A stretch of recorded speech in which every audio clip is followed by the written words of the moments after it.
Thank you so much for joining us for this May meeting of our opioid task force. I'm really glad to see people. And we have some really wonderful speakers this morning. As those of you who are regulars at the meeting know, we begin every meeting by talking about where we are in terms of our numbers and overdoses that have been responded to by the state police assigned to our office. And, we obviously know that even one death is one too many. But really, because of the work of the people on this call, we have seen such significant progress in Middlesex County from where we were 14 years ago when we began this task force. And as you may have seen this week, there's been some reporting that there's been a slight decline nationwide in overdoses. And we certainly hope that that trend continues. But what I can tell you and what I think is really incredible progress here is in doing our numbers for this year, the period from January to May the 15th of this year, we had experienced 50 non-suicide fatal overdoses. And, again, I always think about it isn't just the person whose life is lost. Even if you very conservatively take that death as impacting 10 people, well, now that number isn't 50, it's 500. But in really stark contrast, in exactly the same time period last year, we had experienced 80. So that is a decline of 37.5% in this county, which is obviously very significant. It's the highest decline we've ever seen in one period of time. The challenge is obviously keeping that momentum going.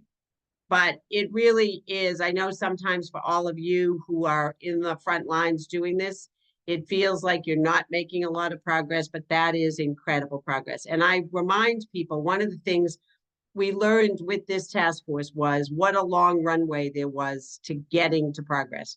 The first 4 years that we were doing this work, despite an incredible infusion of time, talent, and resources, really money, we could not get that number to start coming down. And so to be in a place where we're seeing that kind of decline is incredibly significant and is a real testament to the work that people are doing.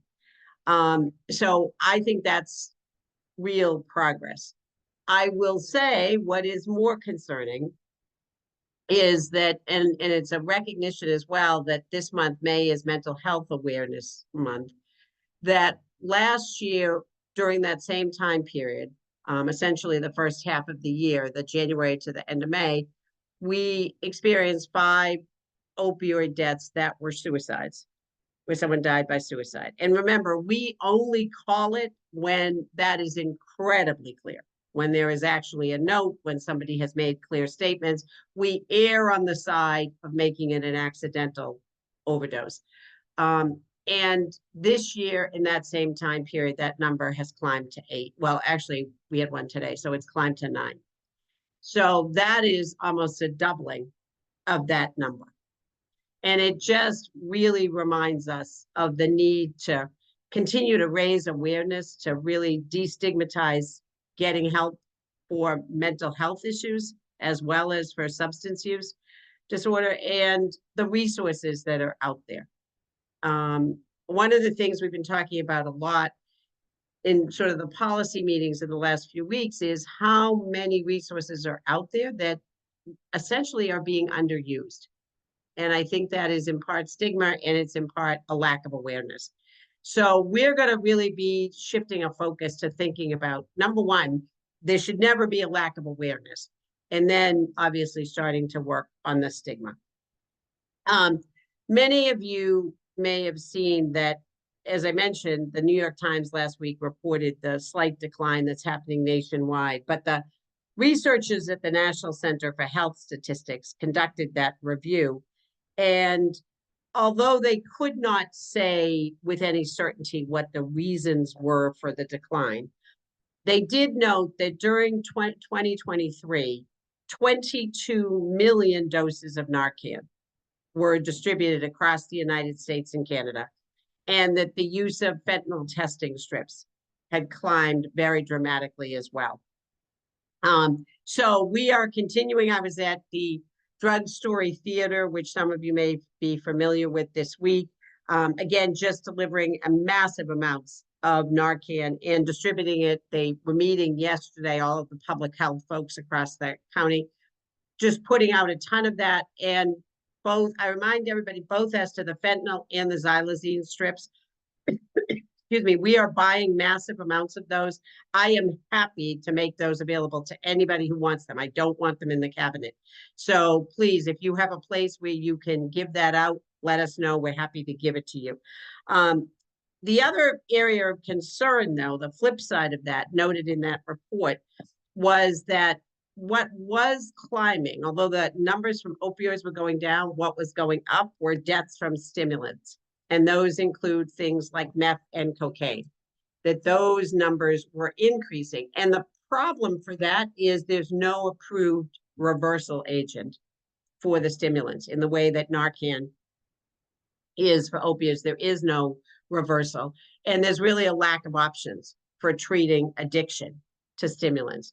So that's just a gap in treatment, another thing we want to really be aware of. And those are two things, both the mental health piece and that stimulant use, how we do some prevention and making people aware of how at risk they are if they are using those, because it is not as easy as having somebody have Narcan as it is with opioids. So that'll be a sort of a focus in the next few months as we head into the summer. In terms of support, beginning in July, 15 hospitals, many people may know this, 15 hospitals across Massachusetts are going to either launch or expand their team of addiction specialists who can administer medications and really orchestrate a treatment plan for patients at their bedside. The Boston Globe covered that in an article on April 26th, which we'll put in the chat for people, and pointed out that many of those hospitals, and we all know here in Massachusetts, we're struggling with the loss of Steward healthcare and some of those other issues, but many hospitals have been lacking expertise and resources to deal with people struggling with addiction. And a really heartbreaking article talked about how many people are released without a treatment plan. And we see that all the time. Released without a treatment plan, within 48 or 72 hours, there's an overdose. And we know that if you have a recovery specialist in the hospital, that really helps. So that's a very encouraging program. The 15 hospitals are geographically scattered. Again, that speaks to wanting to have people know about resources. So we'll be pumping out those lists, whenever possible, point people in the direction of those hospitals. All right, I'm going to turn to our first speaker, and I'm really happy to do this today, Ashley Witz, who is a member of the Matador program, which is the medication-assisted treatment and directed opioid recovery team in the Office of the Sheriff Katusian. And through Matador, folks who are incarcerated who are also struggling receive medication-assisted treatment in the form of methadone, buprenorphine, and naltrexone injections. I can never say that well. Naltrexone. I know, I never really say that. In addition, folks who are in the Matador program get a recovery coach assigned to them who really acts as an advocate for them, providing support and assistance, working with different organizations and resources in the community that are focused on where is a person going when they are released.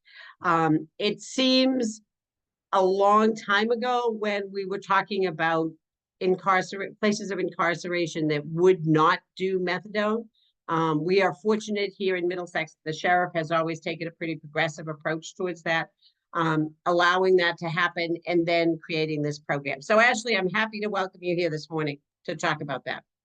Thank you so much, District Attorney Marianne Ryan, as well as the District Attorney team for having me. It's truly a pleasure. and thank you for the introduction. In summary, the medication-assisted treatment and directed opioid recovery program is a voluntary treatment option for incarcerated individuals here at the Middlesex Jail and House of Correction who meet eligibility criteria. The program is currently offering all 3 forms of FDA-approved medication to treat opioid use disorders, including methadone, buprenorphine, which also includes Brixadi, which is a buprenorphine injectable. It is a newer form of Sublocade with greater efficacy, as well as naltrexone, Vivitrol, Campril, and Antabuse for alcohol use disorders. All of the medication management comes with a combination of counseling as well as behavioral health therapies. Through this program, participants are receiving support services from the Middlesex Sheriff's Office staff while incarcerated to work towards their recovery and develop a long-term individualized treatment plan and additional support from the Middlesex Sheriff's Office navigators post-release to help transition when returning home. As most of you are familiar with, we are seeing individuals coming into our custody a lot sicker than previous years. So in terms of the overall health profile of someone coming into custody, the percentage of individuals with a diagnosed substance use disorder is approximately 46.74%. Percentage of individuals with a diagnosed mental illness is 56.37%. Percentage of individuals with a chronic illness is approximately 71%. And percentage of individuals with open mental health cases while incarcerated is 75%.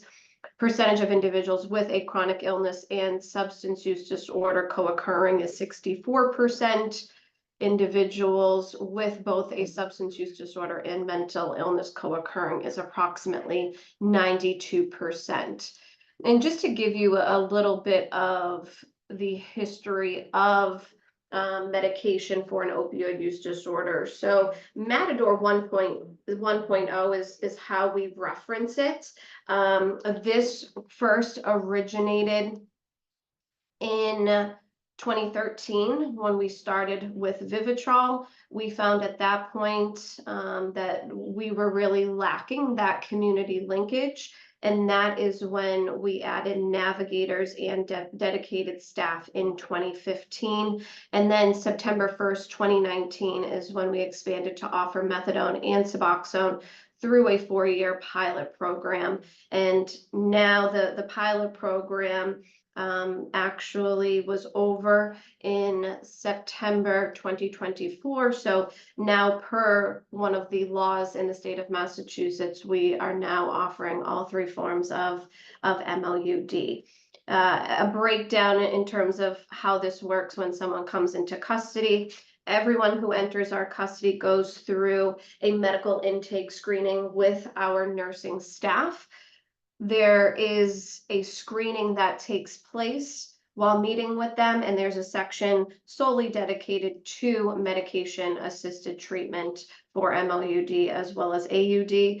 If they report that they are prescribed some form of MAT in the community, we are then obtaining releases of information. We are reaching out to the clinics as well as pulling their PMPs to determine the accuracy of their self-report. We will maintain them on all 3 forms of medication-assisted treatment when they come into custody. And then we are currently inducting those who are sentenced, taking into consideration their parole eligibility date as well as their end of sentence. We have recently developed a phase implementation to include more of those high-risk folks who maybe have an OUD, but they did not come into custody with an active prescription and they are not sentenced. So we are pretty excited to be rolling that out in the very near future. Once someone is enrolled in the medication-assisted treatment program, they are assigned a MAT clinician.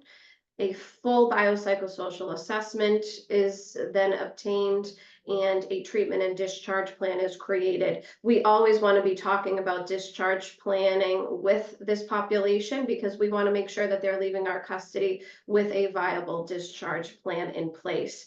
We recognize that some of the shortcomings that take place when they are released from custody is when they don't have resources available to them in the community. They not only get assigned a clinician, but they're also working with our navigation system or navigation team. So we have one navigator who is primarily located in the community. So he is going to the encampments and he is providing community outreach to the homeless population, many of those in which have been previously incarcerated with us. He is then inquiring where they are at in terms of recovery. Do they require a detox? Are they looking for a potential placement? And then he is coordinating that. We also have families and treatment coordinators because we recognize that the majority of this population is going to be releasing to the community. Therefore, we want to make sure that they have a support system in place, whether that is community supports, familial supports, or even close friendships. So we will reach out to those folks directly and we will start providing psychoeducation on a substance use disorder and how they can best support their loved one, not only while they are incarcerated, but also assisting with their transition in the community. We have recently partnered with U-Turn Health Services. U-Turn Health, they are offering our participants recovery coaches. And they are starting to build that rapport with participants when incarcerated. And again, the goal is to continue that partnership post-release. I would say that one of the biggest successes of our program here in Middlesex County is that navigation piece. Again, recognizing the importance of providing that close supervision and oversight to individuals when they are releasing from our custody. Part of our team is you have me as the clinic director, you have a nurse manager, you have a case manager assigned specifically to our MAT participants, and she is really coordinating and locating programs as well as hopefully stable housing in the community. We also have an MAT program coordinator who is working extremely closely once a program has been identified or whatever the reentry plans are to identify a pharmacy in which we can send their bridge prescription if they are prescribed buprenorphine. We partner with Spectrum for our methadone OTP, so we work with them on coordinating their care either back to their home clinic or another clinic in the area that they will be releasing to. Like I said, we have clinical staff who are providing direct care, not only focusing on the substance use disorder itself, but again, the behaviors associated with it. And then we have our navigators. So it really takes a village and a team in order for this program to be successful. And as I said earlier, we're extremely excited towards the expansion of this program in the very near future. And another layer to this is the fact that we're constantly in communication with community partners. We also work really closely with the courts, with the drug courts, as well as recovery courts throughout the county. Because many of our participants are looking towards that pathway as recommended by their attorney. So the navigators will actually act as a liaison between the drug and recovery courts as well as the House of Correction to make sure, again, that their transition back into the community is seamless. I don't know if anyone has any questions or if I can expand on anything I've said.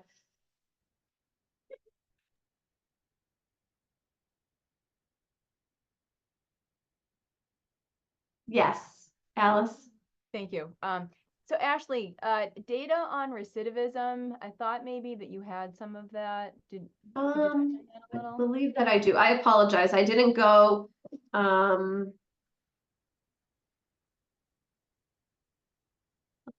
see.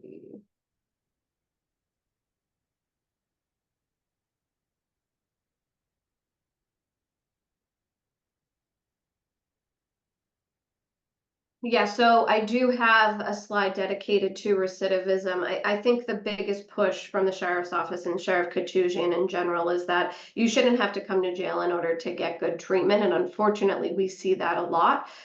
We see that folks have to come here in order to be seen by a clinician or medical staff almost immediately. And we, again, want to really work with our community partners in Middlesex County in order to assist with that.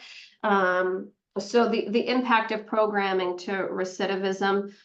So we see here that in terms of the Matador program in particular, so 15.18% of our participants recidivate, and 84.82% non-recidivate. So that kind of speaks for itself on how this collaborative effort really assists with individuals not coming back into our custody, because they shouldn't have to come here in order to receive the treatment that we provide. It should really be a warm handoff to folks in the community once they release. Would you mind putting your contact information in the chat, Ashley? Sure. Thank you.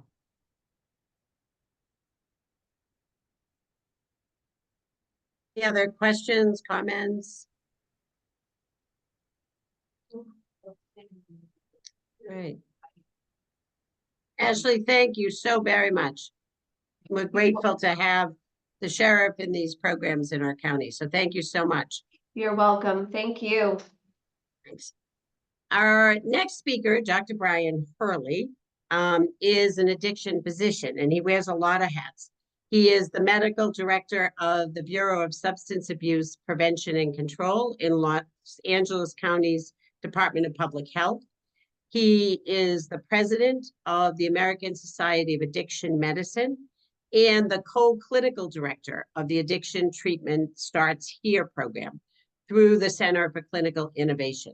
And that really focuses on the delivery of medication for addiction treatment in California's community health centers. He has also led a number of grant projects funded for medication, grant-funded projects for medication for addiction treatment access point. Many of those funded by Sierra Health Foundation, and they support access to medication. He works on projects evaluating the integration of substance use disorder and mental health treatment, exactly what we're talking about in community settings. His piece, as you'll see in that New York Times article, really spoke to that. The fact that many with addiction are, there's gaps in their receiving treatment, and that is a real cause for concern. Dr. Hurley will talk to us about the details of his work, the research in the area of integrating addiction treatment into general healthcare settings, and building an integrated continuum of care for folks struggling with addictive diseases. So in the midst of all of that, Doctor, I really appreciate you making time to be here with us this morning.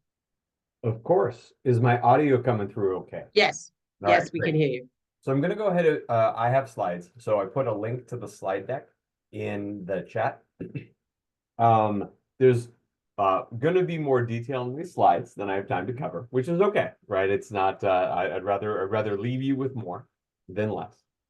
And I don't have any, I'm not going to try to sell you anything, but just as a quick background, I am the, president of ASAM, so I'm not unbiased with respect to ASAM, just so you know, it's like a conflict of interest.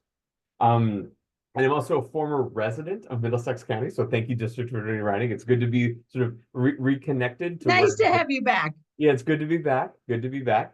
Did a medical internship at the Newton Wellesley Hospital, so very, very happy to be connected. Middlesex is the 22nd largest county in the United States, if I'm getting my facts right. LA County is the largest county in the United States, and we would be the seventh biggest state if we were to be our own state in LA. So a lot of what I'm going to talk about, what we're doing in LA, is big numbers. So I just wanted that's the context. So we mentioned before, the United States is the worst overdose crisis in our history. The New York Times came with an article, it might be reducing. I would suggest it's more of a leveling off. And we've seen leveling off in the past, kind of pre-pandemic. We saw, I'll say, a leveling off in 2018 through 2020. So the take-home point for me is much less, great, it's getting better. The take-home point for me is, okay, it's not getting as worse as it has been, but it's still terrible. It's still awful, right? Yeah, I think we could all agree. Well, what does it look like in LA? Just so you understand, like my local context, where I live in my community, we saw a six-fold increase from 2017 to 2023. We were at like 500 non-suicide overdose deaths a year for decades. Like that was like we were at 500 a year. Sometimes went up a little bit, sometimes went down a little bit. We went over 3,200 in 2022, right? So 7 to 8 people per day in our county dying of non-suicidal fatal overdoses. So that I just wanted you to understand the scale that we're working with. Again, I trained in Massachusetts, hugely impacted, particularly Western Mass, but all of the state by the prescription opioid crisis. Interesting, in LA, we saw a bump with the prescription opioid crisis, but nowhere close to what was sort of seen in jurisdictions eastward. But we have been hammered by fentanyl. Like I just cannot say enough. Like any protection we had around, like, well, we don't have the same concentration of pain clinics, and we don't have the same concentration of sort of access to care, whatever, right? Any protection we had around like a prescription opioid driven overdose was by far and away eroded by illicitly manufactured fentanyl in the drug supply. So just to be clear, that's our content. And one other thing, I work for the health department, so I'm going to be talking a lot about health interventions. I can talk about my experience in the LA County Jail. I don't see patients there anymore, but I spent 5 years seeing patients in the jail.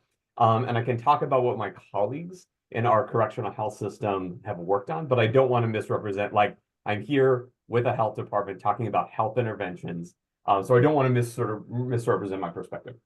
And what is everyone overdosing on? This implies fentanyl, but if you actually look at the coroner data, it is fentanyl and methamphetamine neck and neck. Those are the purple and the blue columns on this graph directly. We have medical examiner data up through 2022. Sorry that it's small. The link is in the chat if you actually want to download the slide deck and look at it itself. And that links to our what we call our fentanyl report that has like pages and pages and pages around like where are people dying, age groups that are dying, demographics that are dying. We have an entire report focused on this, but it's fentanyl and meth. Now, I used to say things like, well, methamphetamine, there's no FDA-approved medications. We don't have any overdose reversal agents, really hard to treat. And I've actually stopped saying that because the truth is we have a number of things that can be helpful to people who use methamphetamine, which I will talk about. So I always wonder, like, how long am I ever going to get at things like this? So I'll start with a take-home point. In conclusion, no, I'm not done. But everyone gets Narcan. Like, let's be clear. Like, everybody who uses drugs gets naloxone. I don't care if you're using opioids or not, right? Illicitly manufactured fentanyl has found its way into illicitly pressed pills. So pills that are sold as psychostimulants, pills that are sold as sedatives. But the cartels that are selling drugs in the community, there's all kinds of things in them. So everyone gets naloxone because you don't know when there is going to be a high potency opioid, right? Naloxone doesn't reverse xylazine, but locally in our data, we've never seen xylazine mixed with anything other than fentanyl, right? So the idea is even if you have a xylazine plus fentanyl plus whatever else might be in the thing that you're using, naloxone will still reverse the opioid part of whatever that is. And we're not seeing like xylazine on its own. We're not, you know what I mean? Like we're not seeing non-fentanyl involved xylazine deaths, right? So the point is everyone gets Narcan. Like that's number one. Number two, and this is a more subtle point, but I think it's really important. The way we talk reflects the way we think, and the way we think reflects the way we act. So the way we talk about things, like substance use disorders, addiction medications, right? Person first language. It sounds like, I don't mean to be this like pedantic, health person, but like the way we talk about things actually makes a big difference because then it invokes different frames. The biggest driver of the treatment gap is actually lack of demand for treatment the way treatment is historically delivered. So when you put a bunch of things between people and things that help people, like you have to do a comprehensive psychosocial assessment signed by a licensed clinician, then you get access to other, absolutely critical health services, you'll see the demand drop. And that also means a lot of people benefit from things like medications and counseling and housing and psychosocial support, even if they're not ready to commit to full sustained abstinence from caffeine, tobacco, alcohol, stimulants, sedatives, opioids. We just can't assume that everyone's like going to be ready to stop problematic behaviors. And in some ways, like we don't tell people you only get insulin after you've dieted and exercised. Like we don't say you only get blood pressure medication or you'll only get, like nutrition advice after you've lost weight. Like we don't hold that out for any other health condition. But we sometimes see, like unless you're ready to commit to stopping using, we're not even going to talk to you around your substance use disorder. It's sort of this like cultural dissonance between like how addiction treatment is historically offered and the community needs. And then low threshold access to medications for addiction treatment. I'm so appreciative of the speaker before me that like really emphasized, hey, we can do a lot with offering addiction medications. So how does the health department think about this?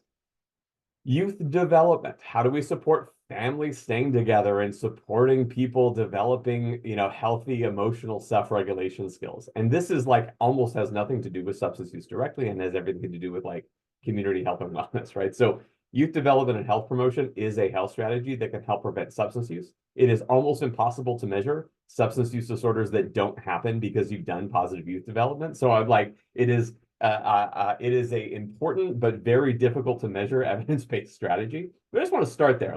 And our health department spends a lot of money on school-based programs, family support programs, substance use prevention programs. We block grant funding for a lot of like non-treatment stuff. Not because treatment stuff isn't important, but because like you can't neglect. Like if you're only treating people that develop a substance use disorder, you can't, you're not investing in the stuff that prevents people from developing that. But that doesn't solve the overdose crisis today. That would be if we did that 20 years ago, right? Like decades ago, if we did that, what would that have done? And then more traditional substance use prevention stuff. We're investing a lot in harm reduction, community-based naloxone distribution, community-based engagement and linkage, right? Which does not require people to stop using substances, as low threshold as possible, does not require people to do a lot of steps. And then more traditional treatment, we're expanding our treatment system and surveillance. And I sometimes get asked, well, why would you give money towards harm reduction services that don't require people to stop using? Wouldn't you just want to just invest in resources that get people to stop using? If you have an individual who, how do I put it? If you have somebody who is not ready to stop using drugs and you put them in an abstinence-based program, you'll see just how quickly they leave. And if you put somebody, but if you have somebody that's like, yeah, I'm ready, this is it, I'm sick and tired of being sick and tired, I'm ready for treatment. You don't want to miss the opportunity to get them into treatment. So there's this like aligning services with readiness. And then there's this other, well, okay, but if you're just working with people that are using and you're not moving people along, I'll say people do move along. About 75% of people with substance use disorders do recover. They do recover. But you have to, you have to get them through, right? One of the things is like harm reduction services keep people alive and nobody recovers if they're not alive, right? So like, oftentimes it's people access one range of services at one point and then, all right, so what are the specific things that I'd recommend? Our health department puts out a lot of press releases, right? So this is a press release we have on like, watch out fentanyl, watch out xylazine. Like we put out a lot of health information. We do town halls, we do podcasts, we have Twitter, you know what I mean? Like we put out stuff on Twitter. So like fentanyl overdose deaths doubled among teenagers, never use alone, have naloxone on hand, which is a slightly different message than never use drugs. The safest thing to do is to never use drugs. Like that's our department's position, but let me be clear. Telling people not to use drugs has no impact on whether people use drugs. What does seem to have an impact is giving people tools and resources. So like, so that's why we're very focused on like, this is what you can do. We have public health hero ambassadorships. Those are just like some of what our health department has put out. We're pretty assertive around naloxone. This is what generic naloxone looks like because nobody needs to die from an opioid overdose. Here's just some pictures of like our community-based outreach. So our health department does not like we don't hire people to go out into the community. We contract with community-based organizations to make sure they get naloxone. And our state, we're using our state opiate response money to pay for naloxone to get into the hands. And one of Governor Newsom's big political wins, the state of California is now manufacturing $25 boxes of naloxone as opposed to the $45 commercially available boxes of naloxone that are available. So like the state of California is now like manufacturing our own naloxone that's a bit cheaper. And we actually, make sure that that is prioritized for community-based organizations that go out and like distribute in the community. Because in our view, it's one thing for, county officials and government to go out and do that directly. It's another thing where people like from the community are sort of paid and resourced to be able to do that because they're from our view better public partners. Who dies of overdose the most? People leaving jail, right? So and our department didn't do this, but correctional health installed a naloxone vending machine literally on. We have something called an inmate release center or IRC. The inmate release center, you just hit the button and you get a box of naloxone. You know what I mean? Like kind of no questions asked. There's a CO standing near the vending machine to make sure somebody doesn't like empty the vending machine. But the whole idea is like test strips are now being included here. So fentanyl and soon to be xylazine test strips. But this is by far and away the #1 source of naloxone into the community because it's every single hour of every single day there are people accessing naloxone through this vending machine. If you're interested in more information about that, our overdose education naloxone distribution program is listed there. So let's see, almost out of time, but so 6% of people, according to the National Survey on Drug Use and Health, get treatment. If you want to have a big public health impact, it's probably not by only focusing on people who are receiving substance use treatment, right? Because 95% of people don't receive substance use treatment. And the big reason is, again, because they're not interested in the way treatment is usually delivered.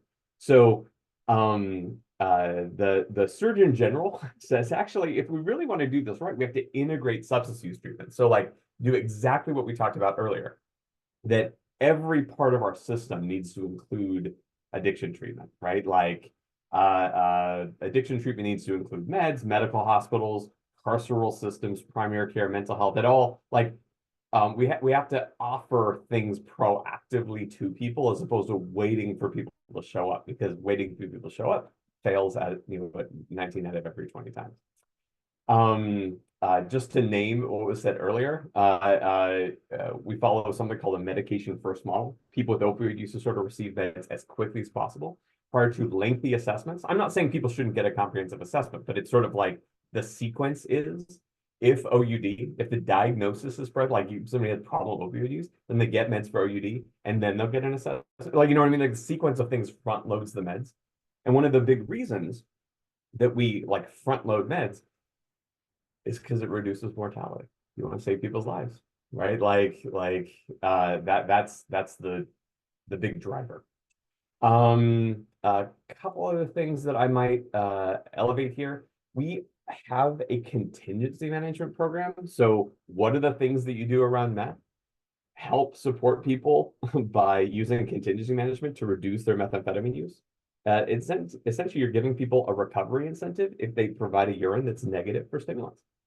And it works really well. This is a how many people say abstinent based on urine toxicology. The white line is people that got incentives. The blue line is people that didn't. And you'll see there's a very clear difference. And so we're using Medicaid funding in our state. We're very lucky to have access to this for our contingency management program. There's also off-label meds for stimulant use disorder. You're like, what? Yes, they're not FDA approved. But the ASAM and AAAP, and I co-led the writing of this, so that's why I forgive the conflict. I'm a little self-promoting. But there are off-label meds that you can help for people to reduce their methamphetamine use. It doesn't create abstinence. It's not nearly as impactful as the meds for opioid use disorder. But it's not like you can't do. It's not like, well, we don't have any tools. We have CM cognitive behavioral therapy, matrix model, off-label meds, but we have an entire guideline that would take a separate talk around. But I'll just highlight, like, it's not the answer for stimulants is not it's hopeless. The answer for stimulants is there's a number of things we can do, but there's nothing with nearly the same effect size as we have for meds for opioid use disorder. And then last but not least, from one coalition to the next, this is we have a Safe Med LA coalition, which was established in LA around the prescription opioid crisis, which is why it's called Safe Med LA. It's really now our local opioid coalition. We put together a list of community health centers that offer medications. There's an implementation guide around like how to implement medication services, you know, within community health centers.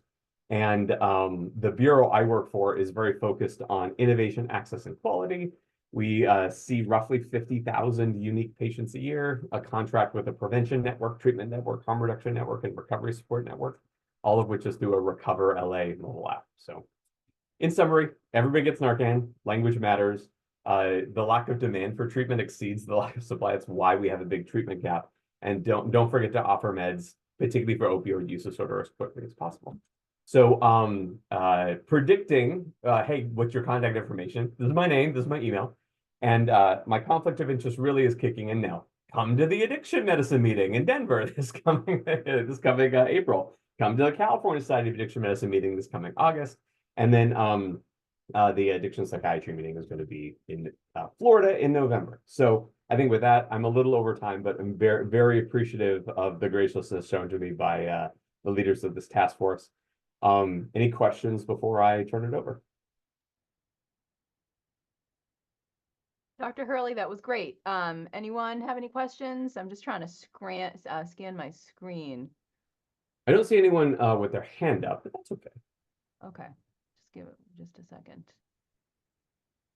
Charles, I got a quick question, Please. and I'll admit this is my ignorance. I just have no idea about this, but I did hear recently, like on NPR, Yeah. where there are medications like Wegovy and other things that have been shown to reduce like the addiction to so forth, that there's been an attempt or a discussion about having studies around that for addictions, specifically, you know, Totally. alcohol or drugs. Yeah, I'm so happy you asked. So the short answer is we're very excited that the semaglutides, or that and this is at the edge of my own medical knowledge, but like GLP-1 inhibitors, if I'm remembering like the actual technical name for it, may be really helpful for addiction. And I still see patients. I will tell you, I cannot tell you the number of patients that have sort of like taken these semaglutides and said my craving for, and it's typically alcohol. I'm just like in my own anecdotal experience, typically alcohol has gone down. But like, wouldn't it be great if those also affected the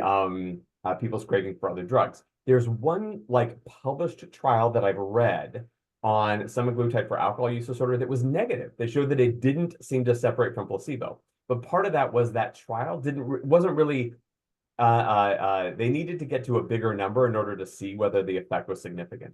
So the way that I would describe it is this. I'm so excited for further research to be done to see whether or not these medications are effective for substance use disorders and which substances they're effective for. The evidence is not there to recommend them, right? So I don't think that we have an evidence. I can't say go on Ozempic, Wegovy. There's a couple other ones, right? Like I don't think I can recommend that clinically, but I can say like as somebody, you know, as a physician with you know, some scientific background, and say, hey, yeah, like let's study it. And I think it's a really interesting and compelling opportunity for future research because it's an entirely different mechanism than the medications that we have so far. Got it. And one other question, when you were showing the picture of like the vending machine and so forth, and I don't know how you could capture this as far as people coming back and saying, hey, I did use it out of the vending machine and I you know, did not overdose. So I feel like that might be hard to capture. And what you're left with is the numbers of how many boxes are taken out of those machines or are given out. But I'm curious, like, how do we figure out a way of collecting that type of data, or oh my goodness, maybe I will it's part tell of the you. campaign? So I'll tell you exactly how. So two things. One, you actually set up a like true study where you then contact people who left custody. Did you get naloxone from the vending machine? And if so, how many reversals did you do? So literally, and so we actually have that. Pete Davidson, who's at UCSD, has published on like overdose reversals Happy to distribute the paper. But the short answer is you would have to actually do a study, or you'd have to actually go out and do a study.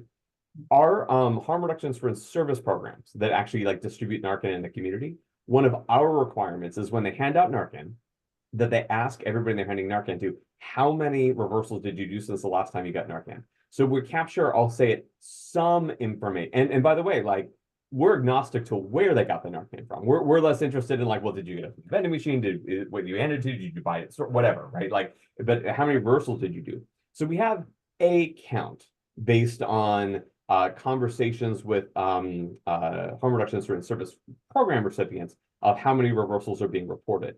We know it's an underreporting of the actual. We get it, but that gives us some idea of how many community reversals are happening. But from the jail vending machine, you're right. The only thing we have, like, I'll call it high precision information on is boxes out. Like, that's it. Like, that's what you get is like what went out and in what quantity. We do have, again, one researcher that came in and actually did a study on like how many people use that Narcan for reversals. And then we have a bunch of our community-based programs collecting information around reversals that were done. Thank you. Yep. Anyone else? Doctor, thank you so much. Thank And you. welcome back to Middlesex, Great albeit to only be here. virtually. Feel free to come in home anytime. Thank you. All right, and moving again to our speaker who is really, we're delighted to have today an additional piece of information on this, and that is Farida Ahmad. Farida is a health scientist at the Center for Disease Control and Prevention's National Center for Health Statistics. That's the organization that conducted the review that's referenced in that New York Times article. And her thoughts are included in that article. She has spent over 15 years doing this work. She's the mortality surveillance lead in the Division of Vital Statistics, which means that she oversees the analysis and the dissemination of provisional mortality data. And she also provides subject matter expertise for surveillance topics, including drug overdoses and respiratory viruses. And she's going to talk a little bit about that work and just really where they are in seeing those numbers. So thank you so much for being here with us. Sure, thanks. Sorry. There we go. Yeah. Fiddling with my display so I can see my notes as I'm talking, and hopefully this works and you don't all see my notes as well. Are you seeing the slides okay? Yes, fine. Yeah, Yeah, great. we're good. Excellent, great. Well, thank you very much for having me. It's been really great listening to the other speakers. So I'm going to give more of kind of a zoomed out view. And my perspective is in monitoring drug overdose mortality more from the national standpoint. And we also look at state and county level deaths, but the most recent report focused on the national picture. So the data are from the National Vital Statistics System, which collects and disseminates the nation's official vital statistics for births, deaths, and fetal deaths. Mortality data are based on information from death certificates filed in states, Washington, D.C., and U.S. territories. And this is the most complete data on death in the United States. Provisional data, provisional NVSS mortality data are used for near real-time surveillance of topics including drug overdose, suicide, COVID-19, etc. So the drug overdose data that we have available, you can think of it in kind of two parts. One is the final data. Currently, we have final data available through 2022. And that is where you'll find the official statistics, the numbers that, year after year, those are the official numbers that we're going to go back to. That data is also available on a wonderful platform, excuse the pun, called wonder.cdc.gov that allows you to customize your queries. And I'll talk about Wonder a little bit more because I really think it's a great tool, especially if you want to get more granular data. provisional data currently is available for 2023 and 2024. Well, actually, most of the drug data, I think, is we have it's mostly available through 2023, and I guess next month we'll be reporting for 2024. But we have a number of reports and ways that we disseminate that data, which I'll go over. So this is just, I'm not going to go through this too much, but this is just, you know, the different ways that you can access the final data. And then getting to the provisional data, I'm going a little bit fast, but I will make these slides available afterwards. So if I'm clicking through too fast, don't worry. Hopefully you can get my slides and have the links, which I put a link to our dashboards in the chat. All of the data that we disseminate or that I talk about is publicly available. So you'll be able to look at these dashboards yourself. So the first one, the main one, is the monthly provisional drug overdose report, and that's looking at drug overdose deaths by state and by specific drugs. We have another report with county level death counts, and that's updated quarterly. And so this is the first chart of the monthly drug overdose report that was covered in the news last week. So we use this tool basically to look at top level trends in deaths. We give reported and predictive values. The reported values tell us exactly how many death certificates we've received so far. And the predicted number is an estimate, which takes into account how many deaths are still pending completion. So as if you have worked with death data or, you know, drug overdose data, it often requires more investigation before that death certificate is complete, particularly like toxicology, or if there's other like a medical legal death investigation that needs to take place. So that generally ends up in a lag for the deaths. So it used to be over 6 months of a lag for drug overdose data to be complete. Well, not complete, but, you know, for us to have enough confidence to report on it. But there've been major strides over the last few years. We started producing this report in 2017. And since then, we've seen a lot of improvement in not only the timeliness of the data, but the data quality. So we include states. I'm going to go to the next slide. So we include data on the 50 states plus New York and New York City separately, and the District of Columbia. And so, you know, we provide the top level, like the number of drug overdose deaths, but we also have another component to this dashboard where we report on specific drugs and drug classes. But in order to be included in this dashboard, a state has to meet our data quality metrics, which are timely data and drug specificity. So the death certificate has to have the drug name for us to be able to make statistics about it. And so if a certain percentage of, or if a large percentage of the death certificates, you know, they just say drug overdose, but they don't tell us what the drugs that were found were, or that what led to the death, we can't really make good estimates about that. But thankfully, as I mentioned, states have made huge improvements over the last few years. So now, you know, we started, I think we had about 14 states that we had in our dashboard in 2017, and now we're reporting on 48. I think that's, yeah, 48 plus New York and New York City and DC. So really great strides.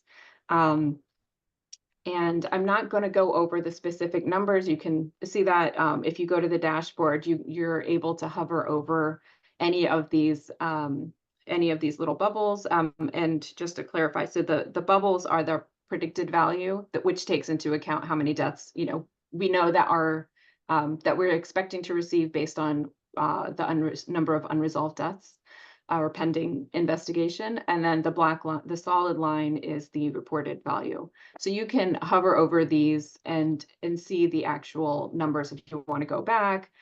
there's also a drop down that lets you look at it by state. And then since we're in Massachusetts, I don't have the numbers specifically for your county, but I did pull up the numbers for Massachusetts for the 12 months ending in 2023. And I'm not going to go over them because I want to make sure we've got time, but they're there. So you'll see, so I was mentioning that, you know, if states have, if there's a gap between how, between unresolved cases or unresolved death certificates or poor specificity, there may be a gap in reporting. And so we can see that since 2015, since 2015, Massachusetts has made great strides in improving its data quality so that our predicted values are actually very close. I mean, just off by 1 or 2 from the reported values. So that's really great. We like to see that. And then this is a look at Massachusetts specific, the drugs specific to Massachusetts. Again, you can look more closely at the data, but I just wanted to give kind of a preview of what's available. And then there's one more dashboard. So we released this recently. I'm very excited about it. So I will promote it. So we have a new dashboard for drugs mentioned with involvement. So the previous dashboards that I discussed, and most of our drug overdose surveillance relies on ICD-10 codes. So we take what's written on a death certificate, what we call the literal text. So when a death certificate is filled out, the certifier writes in plain language, in words, what caused the death and what led to the death and what were the conditions involved in the death or what drugs were involved. And so traditionally what we do, and this happens for all death data, we take those words and we translate them, encode them to ICD-10 death codes. But you know, one thing about the ICD-10 coding is that it's hard to change. It's not that nimble, right? But when you're dealing with drugs, as you all know, new drugs emerge. There's street names. There's there's new trends that come about, and we want to make sure that we're capturing those too. But the ICD-10 infrastructure is a little, it's a little more rigid that we can't just change it quickly. So what we did was we came up with a methodology to look straight from the literal text, using search terms and mapping those search terms to variants and referent groups of drugs. So then we can look at fentanyl analogs, and metabolites. And so we have a couple ways that we distribute this data. One has the traditional way has been through these reports, what we call vital statistics rapid release reports. But now we've got this new dashboard, as I mentioned. We just released it last month. So this is a preview of the dashboard. The first figure looks at drug overdose death counts by selected drugs. And then you have a drop down to look at it by jurisdiction. So you've got the United States, and then you can look at it by HHS region. And then we've got, these are the 6 drugs that we include in the dashboard. We may modify the dashboard in the future to add new ones, but these are the ones that we've got for now. And then there's another view. Oh, yeah. So this is just a look at region 1, which Massachusetts falls under, in case you're curious. And then the other figure in the dashboard organizes the data. It's the same data, but kind of flipped so that you can look at it. If you're only interested in a particular drug, you want to look at fentanyl, but you want to look at the trends by region, then you can use this figure to look at it that way. And with all of our visualizations, you can always hover to get the numbers, but we also make the data available for download. And then we have a data table embedded in the page. So there's multiple ways that you can get these numbers. And this is a link to that dashboard. And then speaking of different ways to get the data, the last one is Wonder. So wonder.cdc.gov, if you go here, you can drill down to the mortality data. And this allows you, like if you want to look at your own county or you want to look at a specific demographic group, you can use this tool to drill down to that. Do note that if there are fewer than 10 deaths, the number won't show because of confidentiality reasons. And then another thing to note, if you're looking at drug overdose data, that there is a 6-month lag with the provisional data, because as I mentioned, that their drug overdose data takes longer. And so we don't want to put numbers out there that are misleading, that so, like if you're saying like, oh, look, there's no deaths in the last month. Well, of course there aren't, because we don't have enough death records yet. So drug overdose data specifically have a 6-month lag, and all injury related deaths do. The dashboard currently, you can look at data through November 2023, and I think by June we'll have the December data up. And finally, a summary of the different ways. I didn't talk about the quarterly provisional estimates of mortality, but if you poke around our website, you can stumble upon it. That gives rates of death for many causes, including drug overdose deaths. And then there's the surveillance dashboards, which I went over. Data.cdc.gov is where you can like download data, the data that are presented in the dashboards. And then there's CDC Wonder, which you can use to customize your queries. And I ran through that really quickly, but I am done, and I think we're probably over time. So We are fine. We are fine. Questions, comments? Thank you for all of that. yep. A lot of good information. Questions, thoughts, comments? I have a question about the DMI. So is the change that you can now be more specific about the drug that led to the overdose? Yeah. So if you're looking at, so like the monthly report, we the specific drugs we mentioned there, we group them by the ICD-10 code. So fentanyl falls in the ICD-10 group of synthetic opioids. So you can't drill down further, like, because and we get this question from reporters, well, tell me exactly how many fentanyl deaths there were or xylazine deaths. And we can't do that with ICD-10 codes because it groups drugs into classes. Okay. Yeah, so the new method, we're able to do that and to break it down into more specific drugs. That's great. And when you talk about having the accessibility to take a look at the data in our county, so you have that type of data for every county in the entire country? Yes, the specificity, like how much you can drill down. So by county, it's by the ICD-10 codes. So for this this dashboard, the newest dashboard that we look at more, we look at the literal text. We only do it to the HHS level because it's a new methodology, and we're still, one thing we want to make sure before we put data out is that we understand kind of the context of how the data is coming in and how it's being, sometimes there are nuances by county or by state in terms of how, how complete the data are, how timely the data are. So we don't want to be irresponsible and like just putting out all the data as fast as possible. Right. So, yeah. Great, thank you. But yes, every county on Wonder, you can find that data. Other questions, comments? Great. Thank you so much. And you're going to make your slides available to us, right? Yes, I can send them to Alice if that's good. Perfect. We'll put those out to people. All right. Thank you. Thank you so much.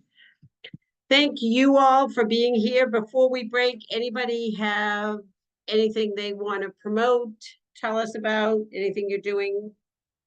I know you're all doing lots of things, but anything you want people to help with? No? Seeing no takers. Okay, I remind you, Narcan, xylazine, fentanyl test strips, happy to get those to you if we can provide them for you. Thank you to everybody. Have a wonderful start to the summer this weekend. Take care. Thank you. Thanks, Alice. Bye.